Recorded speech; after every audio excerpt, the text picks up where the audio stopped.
በስመ ሥላሴ በስመ አብ ወወልድ ወመንፈስ ቅዱስ አሐዱ አምላክ አሜን። ሰላም እግዚአብሔር አምላክ ምስ ኩላትኩም ይኹን። ስድራ እግዚአብሔር አምላክ ከመይ ውዒልኩም? ኣነ እግዚአብሔር ይመስገን ክብሪ ይስፋሕ መድኃኔዓለም ኣቦይ ከምቲ ኣነ ጽቡቕ ዝወዓልኩ ድማ ጽቡቕ ውዒልኩም ክትኮኑ ናይ ኩሉ ግዜ ተስፋይን ትምኒተይኑ ኣሜን። ስንክሳር ዘወርሃ ጉንበት ዕለት 28 ስንክሳር ልሰምዕ ዘንብብ ፍቕር ጎይታ ኣብ ልቡ ይዕንብብ ሓለዋን ጸሎትን ናይ ቅዱሳን ድማ ይረክብ። ዝክረ ጻድቅ ለዓለም የሉ ዝኽሪ ናይ ጻድቕ ንዓለም እዩ ዝነብር። ካብ ኩሉ ክፉእ ዘበለ ክትድሕኑ ንቅዱሳን ተማሕፀኑ ኣሜን። በስመ አብ ወወልድ ወመንፈስ ቅዱስ አሐዱ አምላክ አሜን። ወላዲተ አምላክ ቅድስት ድንግል ማርያም አደይ ልሳን አንደበት ኩነኒ አሜን። እንኳዕ ናብ ኣዴና ቅድስቲ ኣዴና ዓመተ ክርስቶስ ገዳማዊት ዓመታዊ ናይ ዕረፍቲ በዓል ብሰላም ኣብፅሐና። ቅድስቲ ኣዴና ዓመተ ክርስቶስ ቅድስቲ ኣዴና ካብ ነገደ እስራኤል ክትከውን ከላ ዝተወልደት ኣብ ውሽጢ ኢየሩሳሌም ብ500 ክፍለ ዘመን ኣከባቢ እዩ። ወለዳ ክርስቲያን ስለ ዝኾኑ ብዝግባእ ኣዕብዮም ኣምሂሮም ናብ ትምህርቲ ሚዒዶም ናብ ትምህርቲ እተውዋ። መምህራ ገዳማዊ መነኮስ ስለ ዝነበረ ኣብቲ ውሽጢ ከተማ ኣየሓድርን ነበረ። ምሂርዋ ደኣ በታ ዕለት ናብ በዓቱ ይምለስ ነበረ እምበር። ኣዴና ዓመተ ክርስቶስ ብሉይ ምስ ሓዲስ ጠንቂቓ ተምሃረት እሞ ሓደ መዓልቲ ከም ልማዳ ክትምሃር እንዳተጸበየት ግን መምህራ ክመጽእ ኣይከኣለን። ቅድስቲ ኣዴና ዓመተ ክርስቶስ ነቲ መነኮስ ክትሓትት ከምኡ እውን ክትምሃር ኢላ ናብ በዓቱ ከደት። ኣብቲ ኣንፈት በፂሓ ኳሕኳሕ እንተበለት መልሲ የለን ወላ እውን ዝኸፍታ ኣይነበረን። ካብ ውሽጢ ግን መሪር ዝኾነ ናይ ብኽያት ድምፂ ሰምዐት እሞ ጎይታይ ይቕረበለለይ እንዳበለ ብተደጋጋሚ ይበኪ። እቲ ሕያዋይ መነኮስ ነበረ። ንቅድስቲ ዓመተ ክርስቶስ ብቕፅበት ሓደ ሓሳብ መጻላ።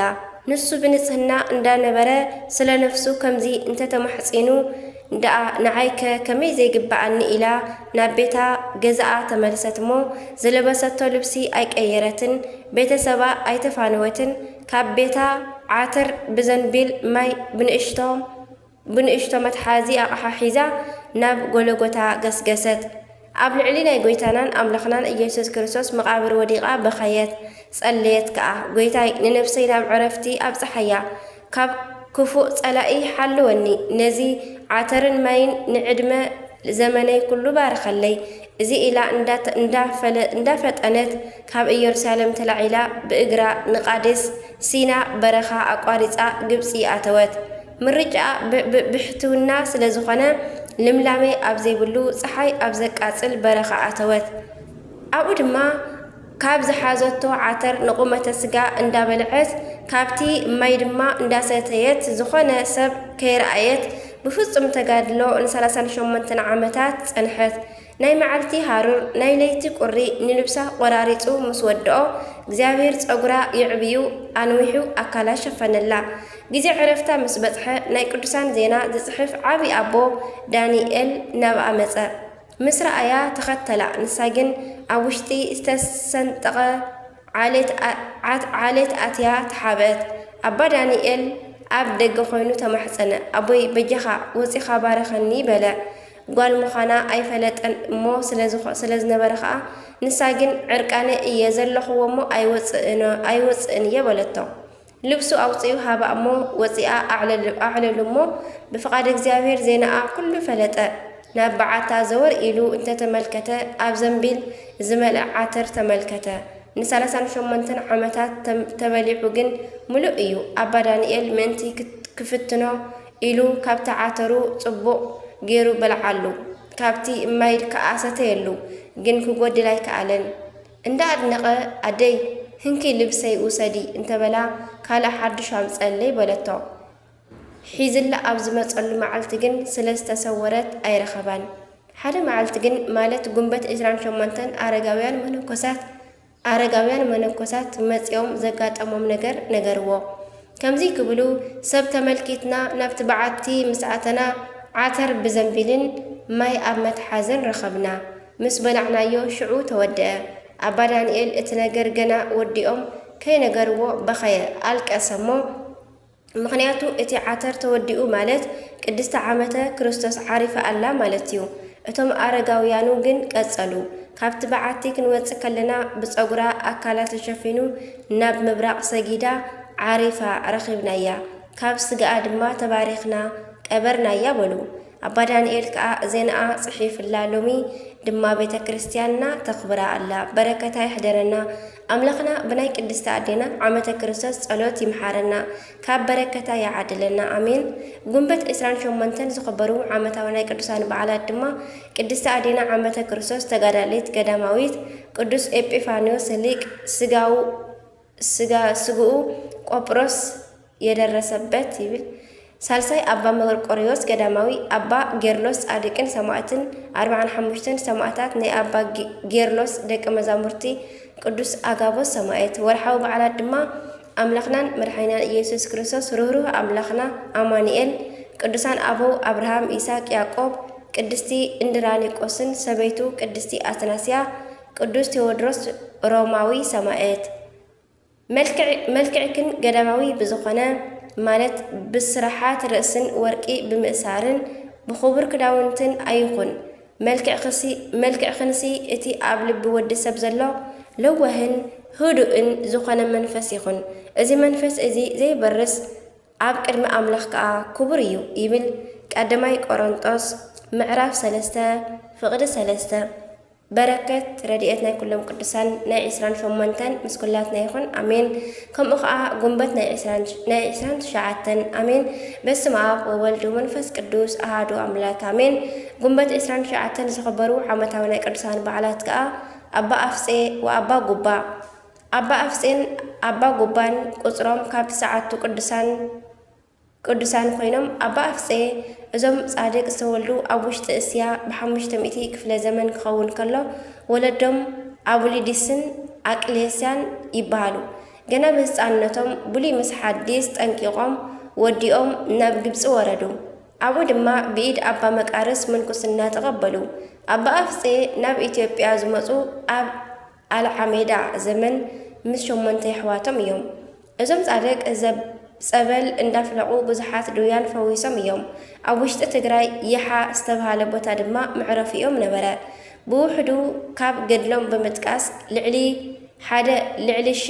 100 ዓመት ኣብ እምነት ኮይኖም ኣብ ዝነበሩሉ ገዳሞም ብፍጹም ትግሃት ብጾምን ጸሎትን ኣገልግሎም እዮም ካልኣይ ብመጀመርታ ዝኸተሎም 366 ደቀ መዛሙርቲ ወሲኽካ ብዙሓት መናንያን ኣፍርዮም ኣብ ሃገርና ገዳማዊ ህይወት ኣስፊሖም እዮም ሳልሳይ ቅዱሳን መጻሕፍቲ ካብ ሱርሲትን ካብ ጽርዕን ቋንቋ ናብ ግዕዝ ተርጉሞም እዮም ራብዓይ ብስብከተ ወንጌል ንሃገርና ብርሃን ኣብርዮም እዮም እቶም ህዝቢ ብጣዕሚ ስብከቶም ይግረሙ ስለዝነበሩ ኣፈ ኣጼ በልዎም የኣጼ ወይ ከዓ ናይ ንጉስ አንደበት ዘለዎ ወይ ኣዘራርባ ፈላጢ ማለት እዩ እዞም ጻድቕ ልዕሊ 200 ዓመታት ንቤተ ክርስቲያን ኣገልግሎም በዛ ዕለት ብ684 ዓመተ ምህረት ተሰወሩ እግዚአብሔር ድማ ብስሞም ንስተማሕፀነ ገዳሞም ንስተሳለመ ናይ ምሕረት ቃል ኪዳን ሃቦም በረከቶም ይሕደረና ከምኡውን ኣባ ጉባ ዝተወልዱ ታሕሳስ ዕለት 27 ኣብ 336 ዓመተ ምህረት ኣብ ፍርቂ ለይቲ እዩ አቦኦም ጌርሎስ አዶኦም ቴዎዶክስያ ሕያወት ነበሩ አባ ጉባ ጠቢቁ ይነበብ ኣብ ዝተወለዱ መዓልቲ ጎይታና ምስ መላእኽቱ ብምውራዱ ቤቶም ን7 መዓልቲ ብብርሃን ተመሊኡ ነበረ ህፃን ጉባ ድማ ንፈጣሪኦም ሃሌሉያ ኢሎም ኣመስገኑ ኣብ ንእስነቶም መጻሕፍቲ ኣጽኒዖም ናብ ገዳማ ኣስቄጥስ ኣትዮም መነኑ ንብዙሕ ዓመታት ድሕሪ ምግዳሎም ድማ ሊቀ መላእክት ቅዱስ ገብርኤል ናብ ቅድስቲ ሃገረ ኢትዮጵያ ኪድ ኢልዎም ምስ 8 ቅዱሳን ናብ ሃገርና መጹ ኣብቲ ግዜ ዕድሚኦም ልዕሊ 140 ነበረ ጻድቅ አባ ጉባ ብስብከተ ወንጌል መጻሕፍቲ ብምትርጓምን ገዳማት ብምስፍሕፋሕን ኣብያተ ክርስቲያናት ብምህናጽን ጸንሑ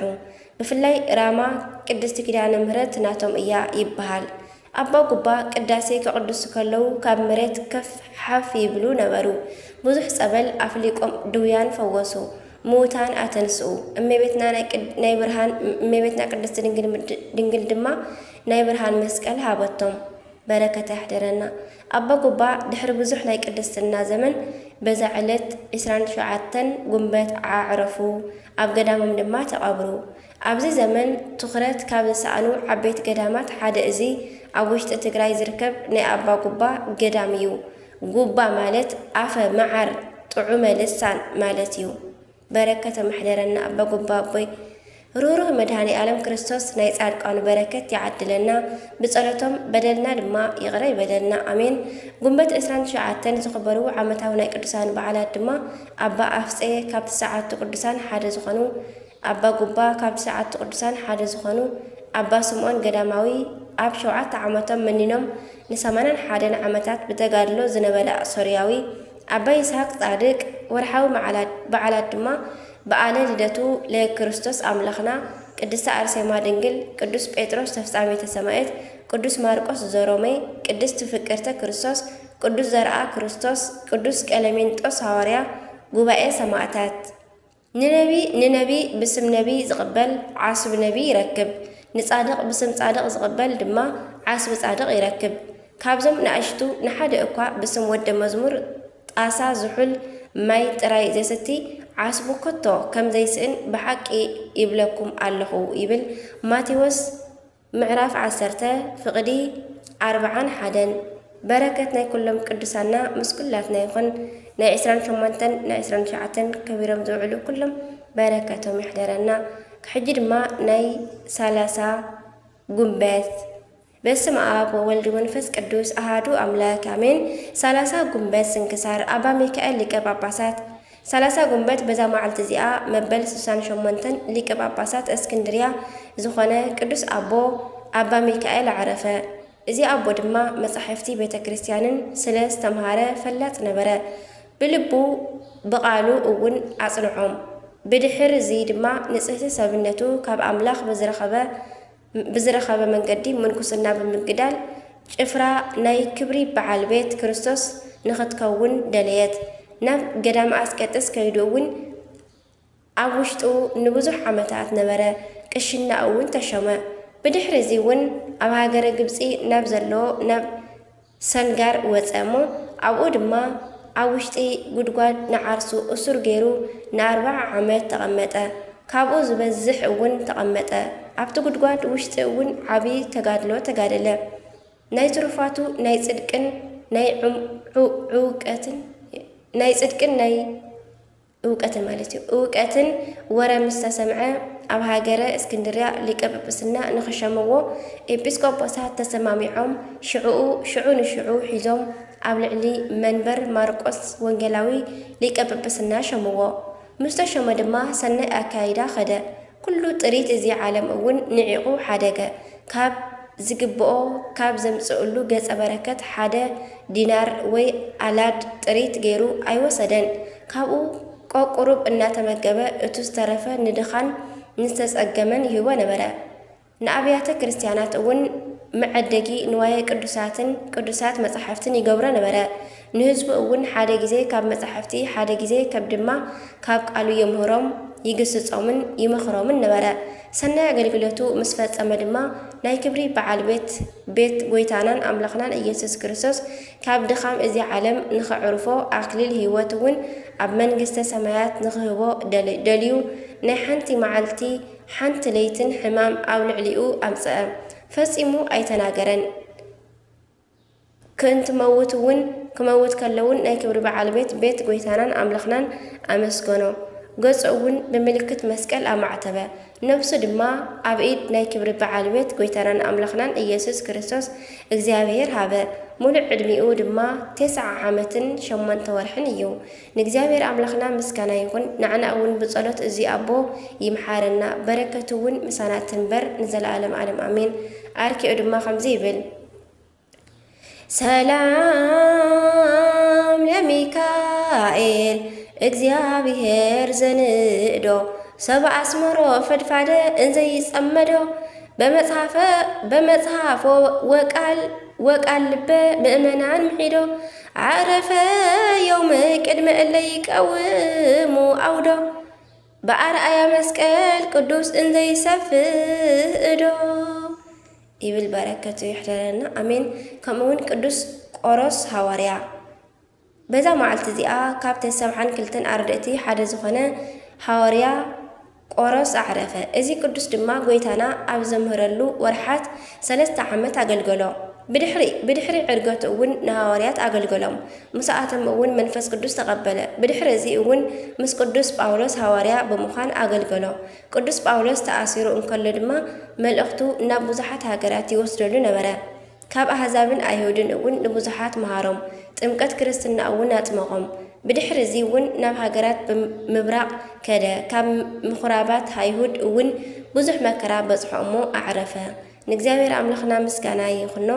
በረከቱ እውን ምሳናት እምበር ንዘለዓለም ዓለም አሜን። አርኬ ሰላም ለቆሮስ ለወልደ ማርያም ዘተልእኮ መጠነ 3 ዓመት በይወስቦ ወእምድህረዝ አርገ ከአብሃበ ጳውሎስ ተወሲቦ እምነ ስቃይ ዘረከቦ ወእምነ ምንዳቤ ዘሆኮ ዓመ ፍጻመ ወርህ አረፈ በሰናይ አምልኮ ይብል። በረከት ይሕደረና። ከምኡውን ኣዴና ቅድስቲ ኣርዋ ቅድስት በዛ መዓልቲ እዚኣ ተጋዳሊትን መዋኢተ ፍትወትን ዝኾነት ብሰናይ ምግባራ እውን ንእግዚኣብሔር ዘስመረቶ ኣዴና ቅድስቲ ኣርዋ ኣዕረፈት። ኣዴና ቅድስቲ ኣርዋ ስነገድለን ካብ ዝደመቐ ናይ ቅዱስ ናይ ቀደም ዘመን ቅዱሳን ኣንሽቲ ሓንቲ እያ። ካብ ህፃንነታ ብዝግባእ ናይ ክርስትና ትምህርቲ ስለ ዝተምሃረት ምርጫ ሰማያዊ መርዓ ኾነ። ቅድስቲ ኣርዋ ኩሉ ዘለዋ እንተላ ስለ መንግስተ ሰማያት ግን ንኩሉ ንዓቐቶ። ብፍላይ ድማ ስጋዊ ፍትወት ምእንቲ ክትቀትል ዘረኣየቶ ተጋድሎ ኣብ ዜና ቤተ ክርስቲያን ዝተደነቐን ብምዃኑ መዋኢተ ፍትወት ናይ ስጋ ድልየት ዝሰዓረት ኣቢልዋ እዩ። እቲ ዝገርም ግን ናይ ቅድስቲ ኣዴና ተጋድሎ ብጾምን ብጸሎትን ጥራይ ዝተወሰነ ኣይነበረን። ኣብ ቅድሚ ኩሉ ብርሃን ምዃን ዝኸኣለ ናይ ሕያውነት ርህራሄ ናይ ፍቕርን ናይ ምጽዋት ህይወትን እውን ደኣ ነበራ እምበር ሓደ መዓልቲ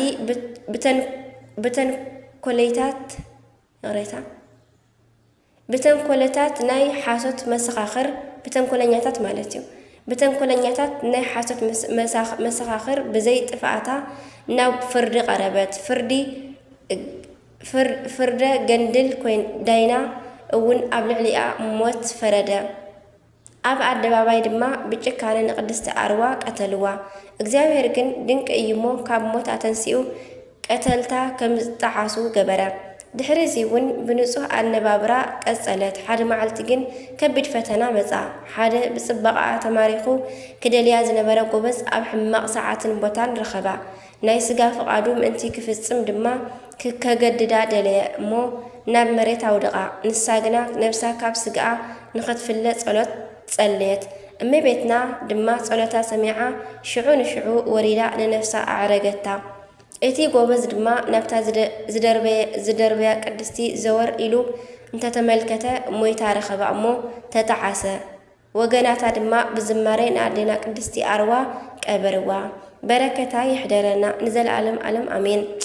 ኣርኬ ድማ ከምዚ ይብል ሰላም ለኣርዋ እንዘኢ ገብረት ጌጋየ በስም ኣሃሰት ተቀቲላ እንተ ተንስአት እያ ምስሊሃ ለሰኪብ ኣብ መብእሲሃ ሃለያ እግዚአብሔር መሰጣ ሃበ ትረክብ ናህየ ከመ በጸሎት ትቤ ተመጠው ነፍስየ። ከምኡውን በዛ መዓልቲ እዚኣ ናይ ቅዱስ ድማዲስ ሰማዕት መዘከርታ እዩ። በረከቱ ምሳናት ይኹን ንዘለዓለም ዓለም ኣሜን። ናይ ወርሒ ጉንበት ምንባብ ስንክሳር ተፈጸመ። ንእግዚአብሔር ድማ ምስጋና ይኹን። ንዕና እውን ናይ ዘለዓለም መንግስቱ ድልዋት ይግበረና ኣሜን። ዝወደቐ ዝነጠበ ኩሉ ድማ ብኣፈ ቅዱሳን ትጉሃን መላእክቲ ተኣርመለይ ኣሜን። ካብ ፍቕሪ ቅዱሳን ኣይፍለየና፣ ካብ ኩሉ ክፍእ ዘበለ ድማ የድሕነና ብቅዱሳን ገይሩ ኣሜን ወኣሜን። ወለኩሎም መላእክቲ ሰማይ ኣሜን። አቡነ ዘበሰማያት ይትቀደስ ስምከ ትምጻእ መንግስትከ ወይኩን ፈቃድከ በከመ በሰማይ ከማሁ በምድር ሲሳየነ ዘለለ ዕለትነ ሀበነ ዮም ህድግ ለነ አበሳነ ወጌጋየነ ከመ ንሕነኒ ንህድግ ለዘአበሰረነ ኢታብአነ እግዚኦ ውስተ መንሱት አላህ ልነነ ወባልሃነ ኩሉ ኩስ መዚያኬት መንግስት ኃይሉ ስብሐት ለዓለም ዓለም አሜን። በሰላም ቅዱስ ገብርኤል መልአክ እግዝእት ማርያም ሰላም ለኪ ቡሩክት አትማንስ ቡሩክ ፍሬ ከርስኪ ተፈሥሒ ፍሥሕት ኦ ማርያም ተጸጋም ተወዳስ ምልዕተ ሞገስ ምልዕተ ኩሉ እግዚአብሔር ምስሌኪ ሰአሉ ጸልይ ምሕረተ ወእንቲ አነ ምሕረተ ኩሉ ዓለም ምሕረተ ምድረ ቃዚስ ሀበ ፍቅር ወልድኪ ኢየሱስ ክርስቶስ ከመ ይስራለና ኃጣውኢነ ተማጸነር ክዳንቺ ስብሐት ለእግዚአብሔር ወለወላዲቱ ድንግል ወለመስቀሉ ክቡር አሜን አሜን ለይኩን።